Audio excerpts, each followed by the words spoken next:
There's a saying that everything old becomes new again. It's just a matter of time. That's proving to be the case with a fashion success called Biddy bags. One Queenslander has nanas knitting up a storm to the patterns of young designers. As Kathy McLeish reports, they're planning to take over the fashion world, one granny at a time.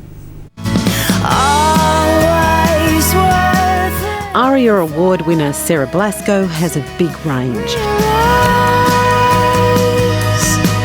She regularly packs out concerts with a wide repertoire. She's also recognised for a love of fashion known as Nana Chic, combining vintage and modern style. And it's led her to become the patron of an unusual project. I just thought the idea was just so quaint, and like there was something just really lovely about it, and and then I decided to get in contact with Samantha about it. For Sarah Blasko, the idea struck a chord. Biddy Bags is also about blending old and new.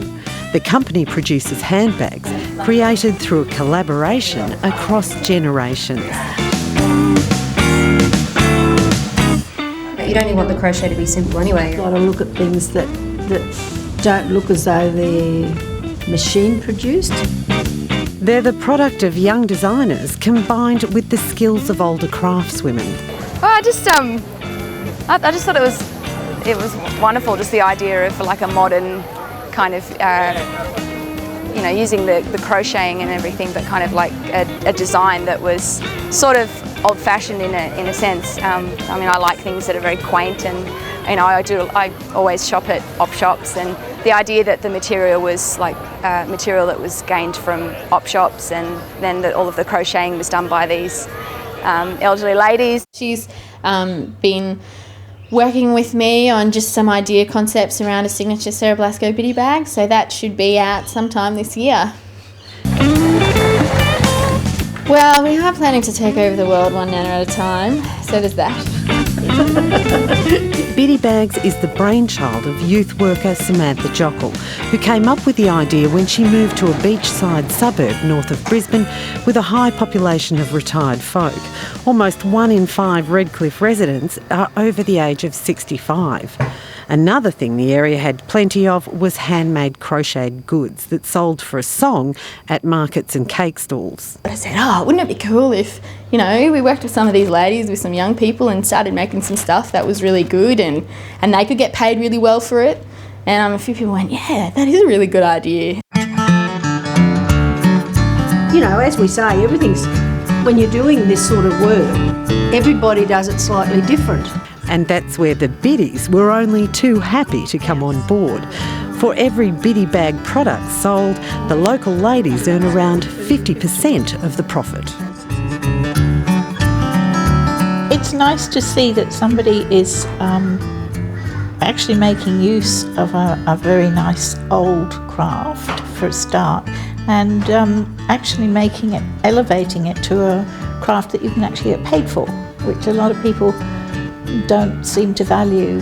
That they think, you can crochet something and people will do it for nothing, Yeah. But this is nice to be able to sort of do something that you love doing, and perpetuating a craft and get paid for it at the same time.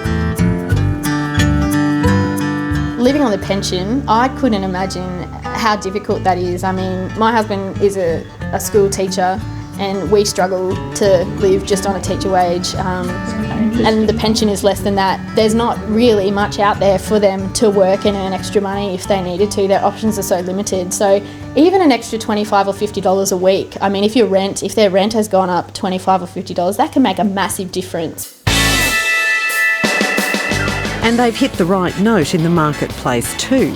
The bags have featured in fashion magazines, and now Biddy Bags is also online. We sold nearly 50 just at the launch, which was really great. And then online, it pretty much was a steady flow from there till Christmas of just selling off the bags. Samantha Jockle says Biddy Bags is about much more than money. Not everyone might like Biddy bags or could afford a Biddy bag, and I still had heaps of people contacting me going, hey, I love the idea, how can I help? Not necessarily buying one, but just going, wow, what a great idea. Just let me know from all over the state, Western Australia, Tasmania. I just sold my first bag to the Northern Territory 2 weeks ago, so I was excited. Now I've sold something in every state in Australia. Really original and kind of... Now it's the work of a rich tapestry of people from across the community, all donating what they can: time, materials, advice, energy, and adding their own touches to Biddy bags. And it's the personal touch that you get with every Biddy bag. Inside each one is the story of the woman who made it. Inside the bag you have a description of them and where they live and the things that are important to them. I just found it all very charming, really. I thought it was very sweet and really special. I think we kind of live in a me culture where a lot of stuff's about me and what I can get and how much money I can earn, and Biddy bags is not that.